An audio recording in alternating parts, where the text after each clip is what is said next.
ಈ ಬೇಸಿಗೆಗಾಲಕ್ಕೆ ಏನಾದರೂ ಆರಾಮಾಗಿರುವಂಥ ಕಂಫರ್ಟಬಲ್ ಆಗಿ ಮತ್ತು ತುಂಬಾ ಟ್ರೆಂಡಿ ಆಗಿರೋ ಚೆನ್ನಾಗೂ ಕಾಣುವಂತಹ ಕುರ್ತಾಗಳನ್ನ ಡ್ರೆಸ್ಗಳನ್ನ ಹಾಕ್ಕೊಳ್ಬೇಕು ಅಂತ ನಮ್ಮೆಲ್ಲರಿಗೂ ಆಸೆ ಇರುತ್ತೆ ಅಲ್ವಾ.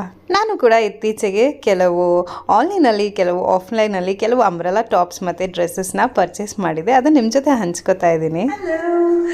ಇತ್ತೀಚೆಗೆ ನೀವೆಲ್ಲ ನನ್ನ ರೀಸೆಂಟಾಗಿ ತಗೊಂಡಿರೋ ಕುರ್ತಾಸ್ ಡ್ರೆಸ್ಸಸ್ ಲಿಂಕ್ಸ್ ಇದ್ದರೆ ವಿಡಿಯೋ ಮಾಡಿ ಲೇಟೆಸ್ಟ್ ಆಗಿ ಲಿಂಕ್ಸ್ ಇದ್ದರೆ ಕೊಡಿ ಅಂತೆಲ್ಲ ಕೇಳ್ತಾ ಇದ್ರಿ. ಸೊ ಇವತ್ತಿನ ಲಾಂಗ್ ವಿಡಿಯೋನಲ್ಲಿ ನಾನು ರೀಸೆಂಟಾಗಿ ತಗೊಂಡಿರೋ ನನ್ನ ಎಲ್ಲ ಡ್ರೆಸ್ ಕಲೆಕ್ಷನು ಮತ್ತು ಅದರ ಲಿಂಕ್ಸ್ನ ಡಿಸ್ಕ್ರಿಪ್ಷನ್ ಬಾಕ್ಸಲ್ಲಿ ಕೊಟ್ಟಿರ್ತೀನಿ. ನಿಮ್ಗೆ ಇಂಟ್ರೆಸ್ಟ್ ಇದ್ದರೆ ಖಂಡಿತ ಇವತ್ತಿನ ಲಾಂಗ್ ವಿಡಿಯೋನ ಚೆಕ್ ಮಾಡಿ. ಡಿಸ್ಕ್ರಿಪ್ಷನಲ್ಲಿ ಹೊಸದಾಗಿ ತಗೊಂಡಿರೋ ಡ್ರೆಸ್ಗಳ ಲಿಂಕು ಮತ್ತು ಹಳೆಯ ಸುಮಾರು ಕುರ್ತಾಗಳ ಲಿಂಕ್ನ ಡಿಸ್ಪ್ಲೇ ಮಾಡಿರ್ತೀನಿ. ವಿಡಿಯೋ ಪೂರ್ತಿ ನೋಡೋಕೆ ಇಂಟ್ರೆಸ್ಟ್ ಇಲ್ಲ ಅಂದರೂ ಡಿಸ್ಕ್ರಿಪ್ಷನ್ ಇರೋ ಲಿಂಕ್ಸ್ಗಾದ್ರೂ ಬೇಕು ಅಂತಂದರೆ ಡಿಸ್ಕ್ರಿಪ್ಷನ್ ಬಾಕ್ಸ್ ಕ್ಲಿಕ್ ಮಾಡಿ ಲಿಂಕ್ ಯಾವ್ದು ಬೇಕು, ಕುರ್ತಾಸ್ ಯಾವ್ದು ಬೇಕು ಅಂತ ನೋಡಿ ನೀವು ತಗೊಳ್ಬೋದು. ಬಾಯ್.